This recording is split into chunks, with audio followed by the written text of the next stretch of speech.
അന്നും ബാംഗ്ലൂരിലെ പത്രങ്ങൾ വിവേചനം കാണിച്ചു. എന്തായിരുന്നു പത്ര റിപ്പോർട്ട് എന്നറിയുമോ?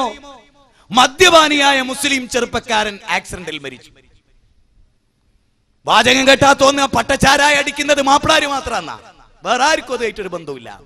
പത്രം, നിങ്ങൾക്ക് ലോകത്തിലെ ഏറ്റവും വലിയ ഭീകരവാദികൾ ഇരിക്കുന്ന കേന്ദ്രം എവിടെ അറിയാം? നിങ്ങൾക്ക് പത്ര ഓഫീസ്.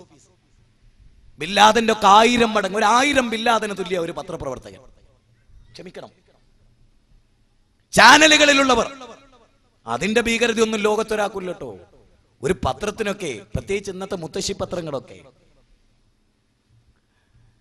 എന്തേ ഒരു മുസ്ലിം മദ്യപാനി കേട്ടാ വിചാരിക്കെന്താ മദ്യപിക്കുന്ന ഒരു മുസ്ലിങ്ങൾ മാത്രം? ചിന്തിക്കേണ്ടതാണ്. പൂര ഉത്സവങ്ങളിൽ, അതുപോലെ ഇങ്ങനെയുള്ള കേന്ദ്രങ്ങളിൽ എന്താ നടക്കുന്നത്? ആഘോഷ കേന്ദ്രങ്ങളിൽ, സംഗീത കച്ചേരികളിൽ, കാർണിവലുകളിൽ എന്താ നടക്കുന്നത്? കുടിച്ചും കൂത്താടിയും മയക്കുമരുന്നിനും. ചിന്തിച്ചിട്ടുണ്ടോ നിങ്ങളുടെ ജീവിതം? നോക്കൂ, സ്വന്തം വീട്ടിലെ ആടിനോ മൃഗത്തിനോ അവന്റെ കരളിന് കേടുണ്ടോ? മദ്യപിച്ചിട്ട് അതിന്റെ കരൾ കേട് വന്നിട്ടുണ്ടോ? പുകവലിച്ചിട്ട് അതിന്റെ കരൾ കേട് വന്നിട്ടുണ്ടോ? ഒരു ജന്തുവിന്റെ ബോധം പോലും മനുഷ്യനില്ലാതെ പോവുക. ഒരു ജന്തുവിന്റെ, സിംഹത്തിന്റെ കരൾ ഫ്രഷാ, കരിങ്കുരങ്ങിന്റെ ഹൃദയം ഫ്രഷാ. മനുഷ്യന്റെതോ വളരെ കേടാണ്. തിന്നും കുടിച്ചും ഭോഗിച്ചും മയക്കുമരുന്നടിമപ്പെട്ടു. എന്ത് ചെയ്തു നീ നിന്റെ രാജ്യത്തിന്? തലവേദനയായി സ്വന്തം മക്കൾക്ക്. നിങ്ങൾക്കറിയുമോ, പ്രവാചക തിരുമേനയുടെ ഒരു അനുയായി, ഒരു സഹാബി മരിക്കാൻ കിടക്കുകയാണ്. സഹാബികൾ അദ്ദേഹത്തിന്റെ ചുറ്റിലും കൂടി.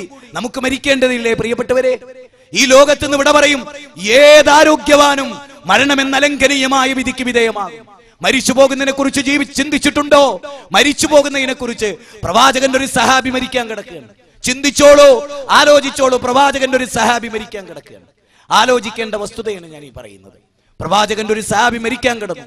അദ്ദേഹത്തിന്റെ ചുറ്റിലും സഹസാബികൾ നിന്ന് ലാ ഇലാഹ ഇല്ലല്ലാഹ് ചൊല്ലിക്കൊടുക്കുകയാണ്. പക്ഷേ ഈ സഹാബിക്ക് ലാ ഇലാഹ ഇല്ലല്ലാഹ് ചൊല്ലാൻ കഴിയുന്നില്ല. ഈ സഹാബിക്ക് ലാ ഇലാഹ ഇല്ലല്ലാഹ് ഏറ്റു ചൊല്ലാൻ കഴിയുന്നില്ല. സഹാബികൾ ഭയപ്പെടുകയാണ്. എല്ലാവരും ഓർക്കണം, തൗഹീദുള്ളവർ, സുന്നത്തുള്ളവർ, നിസ്കാരമുള്ളവർ, നോമ്പുള്ളവർ. സഹാബി അതായിരുന്നല്ലോ. തൗഹീദ് ഉണ്ടായിരുന്നു, നമസ്കാരം ഉണ്ടായിരുന്നു, നോമ്പുണ്ടായിരുന്നു, എല്ലാ സത്കർമ്മങ്ങളും ഉണ്ടായിരുന്നു. എന്നിട്ട് പോലും ലാ ഇലാഹ ഇല്ലല്ലാഹ് ചൊല്ലാൻ കഴിയുന്നില്ല മരണവേളയിൽ. ചിന്തിച്ചോളൂ, എല്ലാവരും കേട്ടോളൂ. സ്റ്റേജിലിരിക്കുന്നവരും സംസാരിക്കുന്ന ഞാനും കേൾക്കുന്ന നിങ്ങളും. എന്തുകൊണ്ട് അദ്ദേഹത്തിന് മരണവേളയിൽ ലാ ഇലാഹ ഇല്ലല്ലാഹ് ചൊല്ലാൻ കഴിഞ്ഞില്ല? സഹാബികൾ ഓടി പ്രവാചക സന്നിധിയിൽ വന്നു. എന്നിട്ട് പ്രവാചകനോട് പറഞ്ഞു, അല്ലാഹുവിന്റെ റസൂലേ, ഞങ്ങൾ സഹാബിക്ക് ശഹാദത്ത് കലിമ ചൊല്ലിക്കൊടുത്തിട്ട് ലാ ഇലാഹ ഇല്ലല്ലാഹ് പറയാൻ ആ സഹാബിക്ക് സാധിക്കുന്നില്ല റസൂലേ. എന്തായിരിക്കും അദ്ദേഹത്തിന്റെ അവസ്ഥ? നബി സല്ലല്ലാഹു അലൈഹി വസല്ലം ഉടനെ ചോദിക്കുകയാണ്, അദ്ദേഹത്തിന്റെ ഉമ്മ ഉണ്ടോ? അതെ, അദ്ദേഹത്തിന്റെ ഉമ്മയെ വിളിച്ചു വരുത്തി, എനിക്ക് കേട്ടോളൂ, പഠിച്ചോളൂ, മനസ്സിലാക്കിക്കോളൂ. ഉമ്മമാരെ കണ്ണീര് കുടിപ്പിക്കുന്നവരെ, നമസ്കരിക്കുന്നു, ഭാര്യയ്ക്ക് വേണ്ടി ഉമ്മയെ ധിക്കരിക്കുന്നു, നോമ്പ് നോൽക്കുന്നു, ഭാര്യയ്ക്ക് വേണ്ടി ഉമ്മയുടെ മുഖത്തടിക്കുന്നു, ഹജ്ജ് ചെയ്യുന്നു, ഭാര്യയ്ക്ക് വേണ്ടി ഉമ്മയെ ഉപേക്ഷിക്കുന്നു, ദുനിയാവിന്റെ കാര്യത്തിന് വേണ്ടി ഉമ്മയെ മാറ്റി നിർത്തുന്നു, പ്രായാധിക്യം ചെന്ന് ഉമ്മയെ മാറ്റി നിർത്തുന്നു. നബി സല്ലല്ലാഹു അലൈഹി വസല്ലമ ഈ ഉമ്മയോട് ചോദിക്കുന്നു, അതല്ല ഉമ്മ, നിങ്ങൾ ഈ മകനെ തൃപ്തിപ്പെട്ടിട്ടില്ലേ? നബിയുടെ ചോദ്യം. ആ ഉമ്മ പറഞ്ഞു, ഇല്ല. 5 നേരം നിസ്കരിച്ച സഹാബിയെ ഉമ്മ ഇഷ്ടപ്പെട്ടില്ല. നിസ്കാരം കൊണ്ട് കാര്യമില്ലട്ടോ, ശഹാദത്ത് കൊണ്ട് മാത്രം കാര്യമില്ലട്ടോ. മനസ്സിലായിക്കോളൂ ഇസ്ലാം എന്താ. നബി സല്ലല്ലാഹു അലൈഹി വസല്ലം ചോദിച്ചു, ഉമ്മ, നിങ്ങൾക്ക് ഇവനെ ഇഷ്ടമില്ലേ? ആ ഉമ്മ പറഞ്ഞു, ഞാൻ അവനെ തൃപ്തിപ്പെട്ടിട്ടില്ല. ഉടനെ തന്നെ റസൂലുള്ളാഹി പറയാ, നിങ്ങൾ വിറകിന്റെ കൂമ്പാരം കൊണ്ടുവരൂ, വിറക് ശേഖരിക്കൂ, എന്നിട്ട് അതിനെ തീയിടൂ, ആ തീയിലേക്ക് ഈ മനുഷ്യനെ എടുത്തിടൂ.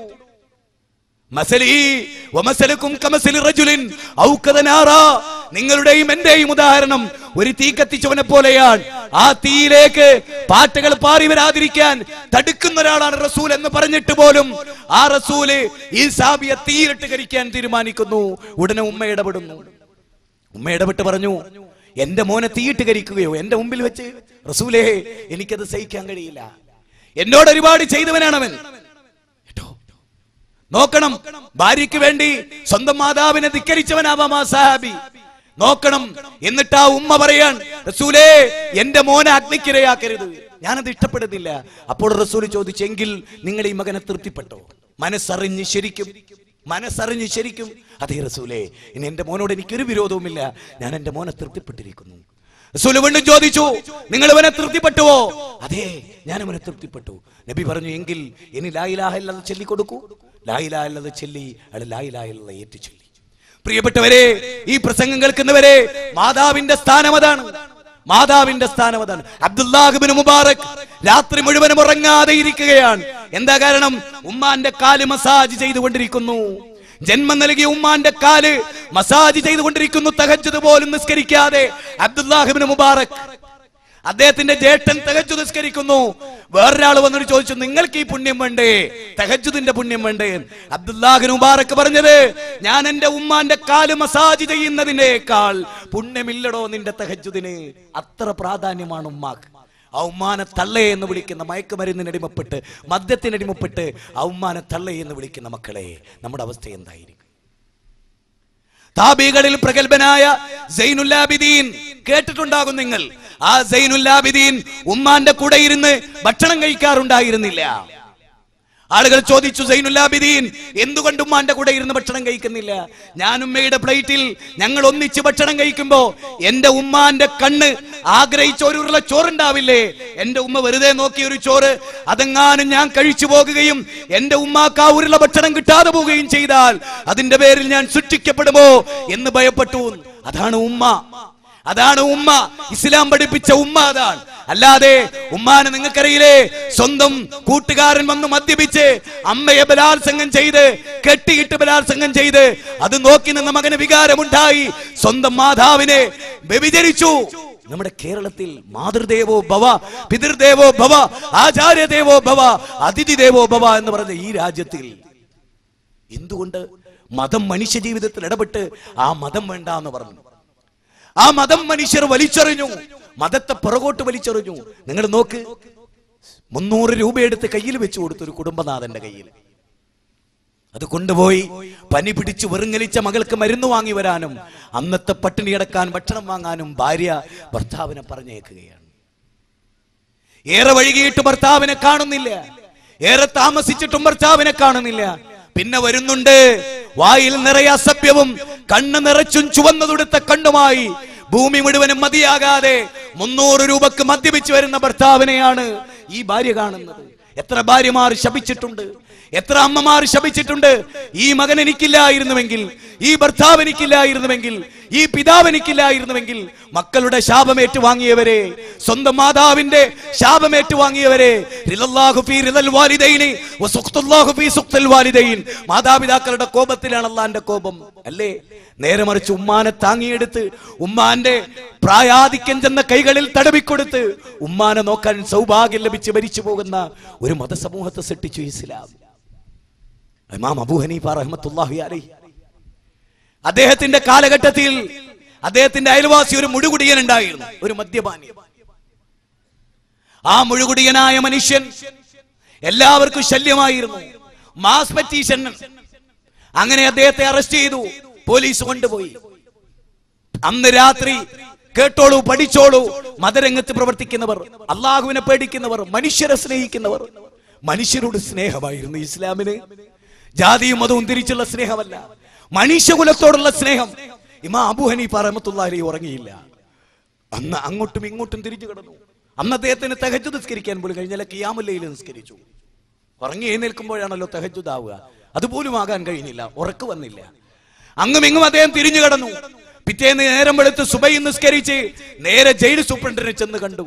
അബൂ ഹനീഫ പ്രഗൽഭനായ പണ്ഡിതനായിരുന്നു. അദ്ദേഹത്തെ കണ്ടവർ ആദരിച്ചു. എന്നിട്ട് ചോദിച്ചു, അങ്ങ് എന്തിനു വന്നതാണ്?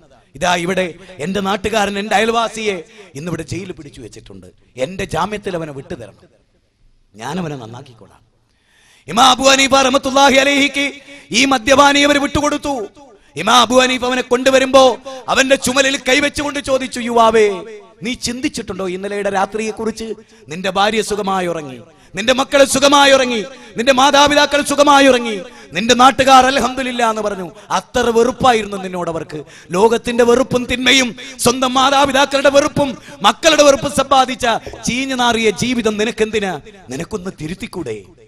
ആ ചോദ്യം ആ മനുഷ്യന്റെ മനസ്സിലേക്ക് അഗാധമായി കടന്നു വന്നു, അഗാധമായി കടന്നു വന്നു. ആ അഗാധമായ കടന്നുവരൽ ഇമാം അബൂ ഹനീഫയുടെ അരുമ ശിഷ്യനാക്കി ഈ മദ്യപാനിയെ മാറ്റി. ഈ ലോകം മുഴുവനും വൃത്തികേടിന്റെ കുപ്പത്തൊട്ടിയായി മാറുകയാണ്. മീഡിയകൾ, വീട്ടിൽ വെച്ചിട്ടുള്ള സീരിയലുകൾ, സിനിമകൾ നിങ്ങൾ നോക്കും. മുസ്ലിം വീടുകളിൽ